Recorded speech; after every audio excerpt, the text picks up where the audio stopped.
Room जो सब चोटा जाक ताला भांगी जाइछन्ति से आमर सकाले जो दुआदुई करब से आसिक मते जनइले जने मग आसिक आम पुलिस को खबर देछु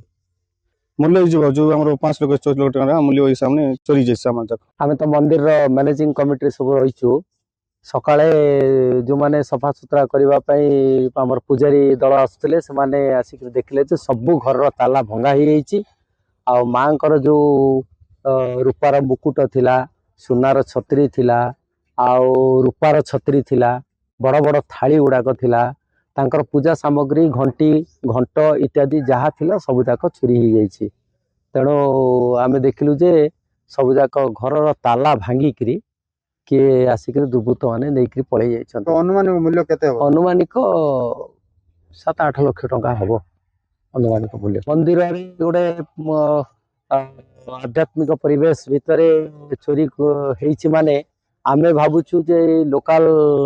अंचल लोक माने जाको देवी माँ हिसाब रे पूजा करूचंती बा हिसाब रे भल पाउचंती सेही मंदिर रु से माने प्राय चोरी कर नथिबे अकेले बाहर लोक आसिकी ए सब जिनस करिछि बोली के आमे अनुमान करछु से माने देखुचन जे मंदिर गुडाक रे चोरी कले कोनोसी प्रकार माने असुविधा नै तेणु से माने मंदिर को टार्गेट करूचंती आ मंदिर रु मोटा अंकर सब जिनस मिली परछि तेणु से माने अन्य जगह को न जाय के प्राय मंदिर गुडा को टार्गेट करूचंती करिक नै होउचंती।